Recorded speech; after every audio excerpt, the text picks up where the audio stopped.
The acting...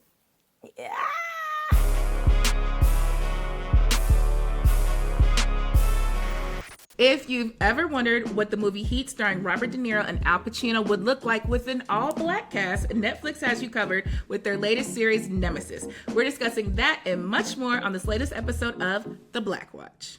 So Netflix's new series, Nemesis, has been out for a minute now and is definitely the talk of the town. It is an 8-episode high-stakes cat-and-mouse thriller starring Matthew Law as a Los Angeles police officer trying to take down a criminal mastermind played by Yolande Noel. This is shot in Los Angeles, and it is getting a lot of attention. Do you guys like it? What are our thoughts here? I have mixed feelings. I'm going to be honest with you. I don't buy Matthew Law as LA cop. He's supposed to be born and bred in LA and, kind of come from, his father's a hustler, all of that stuff. And just like the language he uses, I mean, he's from Seattle and it's giving Seattle. The acting, I don't know. You weren't impressed with O'Shawn from Abbott Elementary being a cop, huh? Was it believable to you? That might have also been the issue. It might have been that. I'm like, does anybody have a computer he could fix? I didn't have a problem with the show. The show was a fun ride. People keep trying to make Shakespeare out of Springer. Look, this show was Les Mis with better music. That's really kind of all this was. It was Les Miserables with bass. That's really kind of all it was. Yeah, the acting wasn't that great. I was sitting there wondering why new Shamar Moore was so angry all the time. Hey, angry. I'm going to call it what it is. That is new Shamar Moore. Shamar Moore has aged out of his roles, and they was like, we need a new light-skinned brother to fill in all the roles. So they had him, and then Daniel from Insecure. I'm not saying his name. I'm not going to try. Daniel from Insecure is a stiff actor. He's a stiff actor. He really is. And as criminal masterminds go, he's kind of dumb. But again, it was a fun ride. A lot of people want to compare it to Heat. It's like, relax. There's nobody here that's like De Niro. There's nobody here that's like Pacino. But, the storyline is good enough where it has enough twists where I'm like, okay, I want to see what happens next. I too saw the first 2 episodes. And, it pulled me in. At first I was like, I don't know. Like, because we kind of hold black actors to a higher standard, right? We want them to be really hitting it, be in that pocket. But I'm just down to see what happens. And I also want to give a shout out to the Wig Budget, because I think there's a lot of units in there, because some of these hairlines are not believable. But hey, do what y'all got to do. Everyone had a unit on. Everyone. Every single character. I have to say, I actually liked Elon's performance, and I liked Gabrielle Dennis's performance as well. I did kind of feel like with Matthew and some of the officers, I don't know if you all watch SVU, but you know how Finn Tutuola, Ice-T, is always like, you mean to tell me that some sick creep, kidnapped a little girl? I mean, all of them acted. It was like everyone was Finn Tutuola in the police station. And I was like, what are we doing? I'll say, Richard, agreeing with you, I think it's a fun ride. Like, I didn't take it too seriously.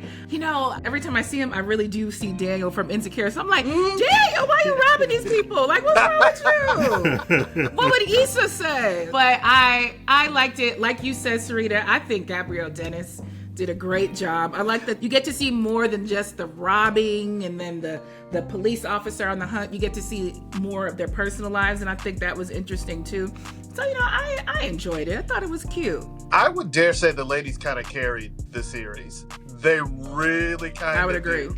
All of the 3 main women, including the sister. The sister, oh my God. Charlie. The second she was on the screen, I was like, okay, I'm focused. I'm locked in. She is not somebody to be trifled with. Right. In each of their different ways, all 3 of the main women very much carried the series. They did a lot of the emotional heavy lifting. Absolutely. Especially Gabrielle Dennis having to deal with the Isaiah character as it relates to not only the relationship with him, but the relationship with their son and the relationship with their father. And for her to have to kind of navigate all of those, again, a lot of emotional heavy lifting came from, in my opinion, the ladies in the cast. 100%. Let's go back to these Heat comparisons. comparisons. Do Yolanda and Matthew have that same kind of chemistry as like Pacino and De Niro? No, it's Les Mis. I keep saying it's Les Miserables. Like, that's what it is. I'm gonna say no as well. It wasn't giving that. I mean, honestly, There were parts where I was actually rooting for Yolanda. because I was kind of like, all right, I kind of want to see this brother do better. Like, because Matthew was like so angry and was coming at everybody's neck. I mean, he was cussing folks out left and right. I was like, good grief. Like, come on, anybody could get it. It was like strays everywhere. Nah, Daniel from Insecure stopped being a sympathetic character as soon as he caught bodies. Like, as soon as I found out he caught bodies, I was like, I don't know, man. I don't know. Like, The yeah, character's name okay. is Coltrane, y'all. Okay, it's Coltrane. Coltrane, yes, it's Coltrane. Coltrane. It's Daniel from Insecure, damn it. His mama name was Clay. I'm going to call him Clay. I mean, I'm not gonna lie. As soon as I saw the name Coltrane go up, I was like, oh Lord, here we go. It was memorable, though. It was memorable. Like, yeah. So one thing I do think is really cool is that Mario Van Peebles directed the first 2 episodes, and then in that first episode, we of course got that callback to New Jack City, which was really cool, where they had their little gear on.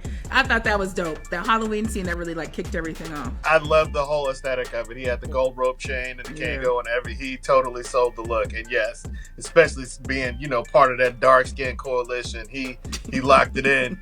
I even also thought that maybe it was set back in the day. I was like, Yeah, maybe for a this second. is a period piece. Yeah. Me too. That threw you off. You're like, where we going with Yeah, but then the security guard had said something about like OnlyFans or something, and I was like, yeah. oh hell, it's a costume party. But the aesthetic of it was absolutely fire. I think the show's aesthetics are fire in general, right? You got, For sure. You got LA as a scene. You got the streetwear that they're rocking. The visuals are there. The visuals are there. I just hope, like, if we get another season, that the story develops more, better acting.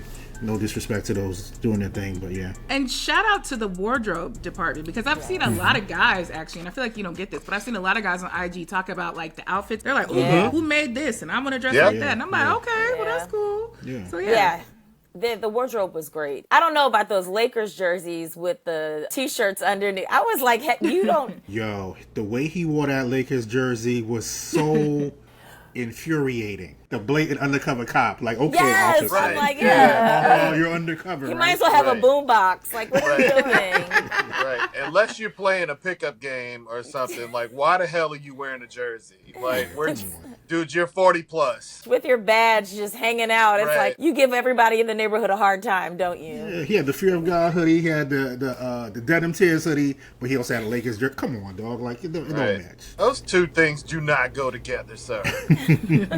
This is from Courtney A. Kemp, who of course gave us Power. So does this have that same kind of pull, that appeal that Power did? I don't think it does, because Power was given the birth of a slow burn, and this was not given that That's a same good point. kind of birth. If Nemesis had been given the time to create an entire arc and do the 10 episodes with the intention of coming back for another season, then absolutely. But no, this felt, if we're comparing it to Power, it felt rushed. And Power dropped weekly, right? It was weekly episodes. So episode would drop. Everybody's debating, discussing like the foolishness of these characters. You got a whole week to get to the next episode, then another week, and on and on and on.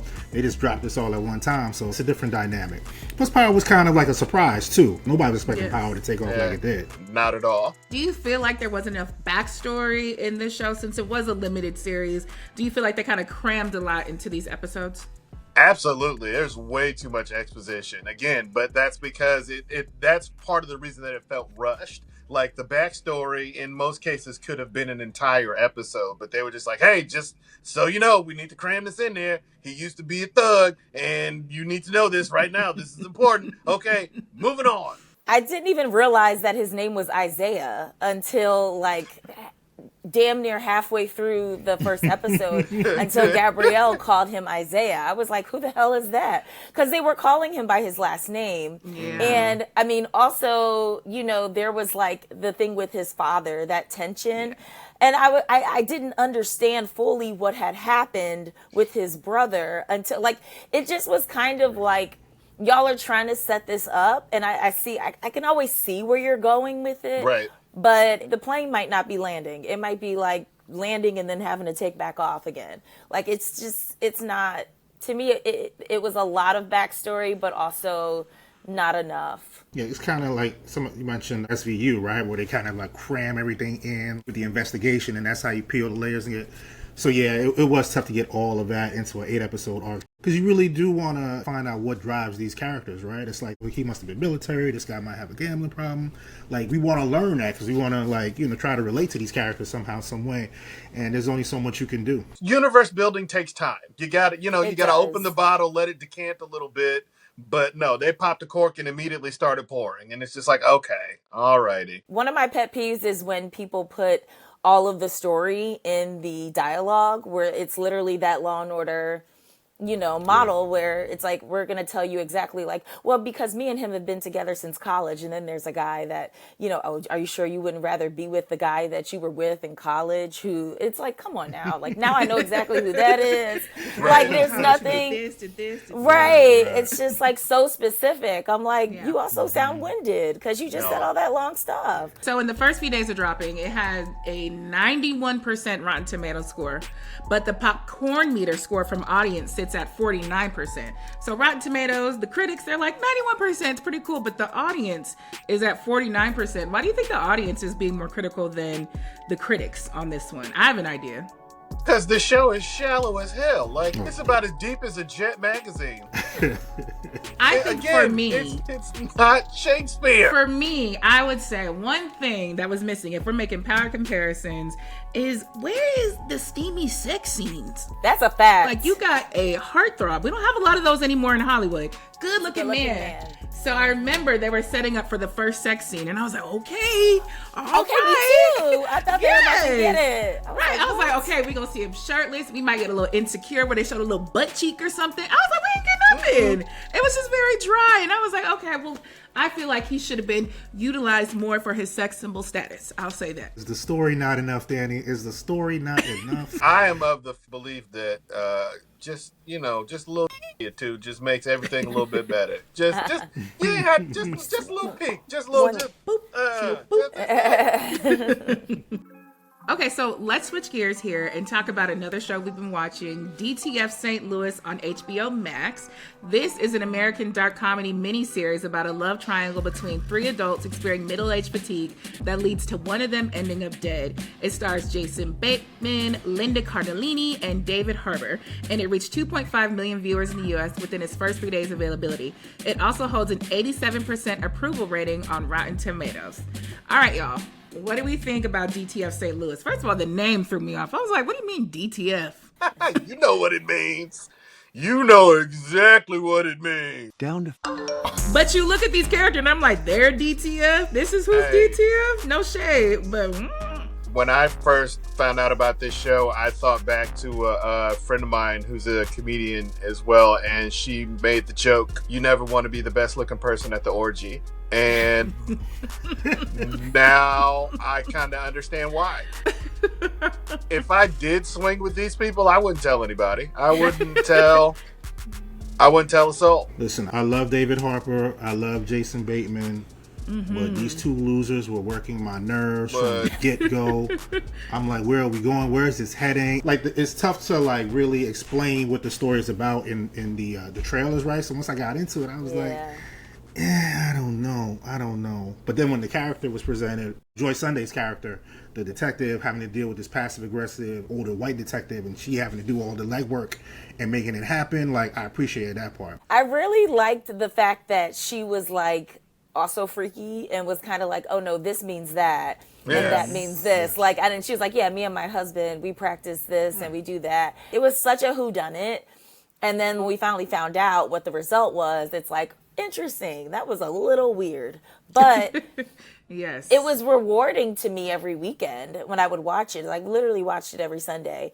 And it was really rewarding because I was like, oh my God, like who did it? Who killed him? Like, how did this happen? Yeah, I will agree. You know, I thought it was interesting that these are very average, middle-aged, middle America whites, and they want to spice things up, and you get to see how it unfolds. But, you know, Jason Bateman, shout out to him. He is like the king of around the way white dad. He plays that character so well. So when you found out what he was suspected of doing. I was like, well, that doesn't seem right. So I love the twists and turns in here that they had, because I didn't know where we were going with this. First of all, when I pressed play, I was like, what do y'all have me watching? I said, now what is this? It was so strange and odd, and I love that David Harbour played a sign language interpreter who was taking hip-hop classes to get better so he could sign at the concerts. I was like, okay, well, this is interesting. And then I got locked in because I was like, what is going on here? Yeah, his character was very endearing. Like, there were so many endearing moments where you kind of also, like, felt sorry for him a little bit. Yes. And, like, the emotions of each character were so, like, complicated. Even the wife, like, she was just very much complicated with how she felt about him and everything else. And then even Jason Bateman, I mean, like you mentioned, I trust Jason Bateman with my life, honestly. Sure. Like, I will watch anything he does, and I'm never disappointed. Me too. Because him being the weatherman is also just like, oh my God, now I'm so curious about, like, the weathermen in New York. Like, I'm like, Mike Woods, what you got going on? Like, you know what I mean? You're definitely hiding something. You're hiding something. So, yeah, it was really interesting to me. So the producers of the show actually created a fake website for the city of Twyla where you could get news updates on this whodunit murder in the case. I think that's so cute. What? That's horrible.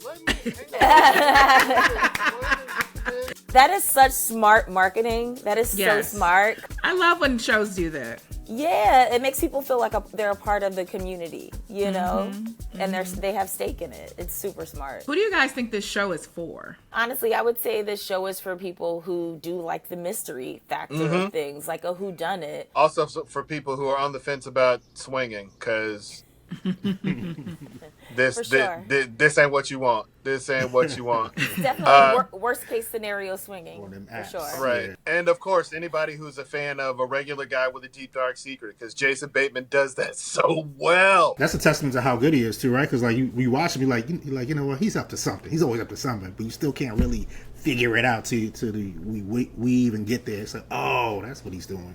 So, you know, we keep talking about Jason Bateman, but Pedro Pascal was supposed to take on that role. It was announced in 2024. He was no longer going to be involved due to scheduling conflicts. I can't really see him. I can't see the Mandalorian in this. No, not anymore. He's also a little too sexy. Like, I don't think, I just think, like, not even, like, just how he looks. It's just, like, he has, like, you know, he has daddy vibes. He has daddy vibes. Yeah. Like, I can't imagine that. Like, Jason Bateman was the perfect level of awkward that I felt like I needed in that role. His decision to drop out was fantastic. I see what you did there, Richard. Wait, hold on. It was fantastic for him. Okay. How about it? Are you guys going to keep watching this if you haven't already finished? Or is this something we're going to keep going? I got to now. It done suck me in, so I might as well. Might as well see it through. I can't wait to hear what you all think of the ending. All right. Thank you for joining us on this episode of The Black Watch. Make sure you tune in for more on all things Black and entertainment that you should be tuned into right here on BOSSIP and Cassius.